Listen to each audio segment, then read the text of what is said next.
kvadrat, lekin 3 xona deyaptilar uy egasi. Men bu yerga gapni to'g'risi, kuxunniy studiya bo'lsa, 4 xonaga kiradi. Sizlar kommentariyaga yozib ketinglar. Mana shu 3 xonaga kiradimi yoki 4 xonaga kiradimi? Lekin mana shu holi ham juda ham katta, televizor ko'radigan joy qilib qo'ysangiz ham bo'ladi. Ana endi birinchi zaldan boshlaymiz, operator. Mana shu kattagina zal 84 kvadratlik novostroyka 10 qavatlik binoni 5-qavatda joylashgan. Lifti ham bor. Chipsiz, o'zingiz qo'lingiz bilan ishlatsangiz bo'ladi. Juda ham katta lifti. Mana shu kattagina zali, televizor, hamma sharoit bor. Duxkontorni katyol turibdi. Har bitta xonasiga trezasi bor. Mana shu yaxshi mebel ham bor. Endi kattalar uchun yotoqxona. Mana shu duxpanli divan bor, televizor zona bor, o'zini garderob, shkaf, termos zona, hamma sharoiti bor. Faqat kirib, ko'rpa to'shak bilan yashash kerak.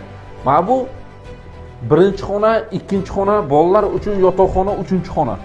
O'zini garderob shkafi bor, ikkita divanchasi bor, tumbuchkasi bor, sharoiti juda ham yaxshi. Bu uchinchi xona hol hisobga kirmaydi, holni hisob qilmaymiz.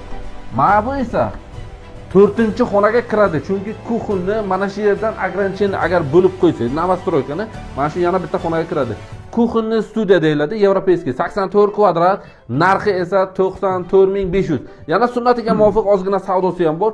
Kim agar xohlasa, men 94000 pulim yo'q, ipoteka qilmoqchiman desa agar 30000, 40000 boshlang'ich to'lov to'lasangiz agar mana shuni ipoteka qilsangiz ham bo'ladi. Mana shu xolodilnikni ochishga ulgurmagan, buni ham ochib beramiz.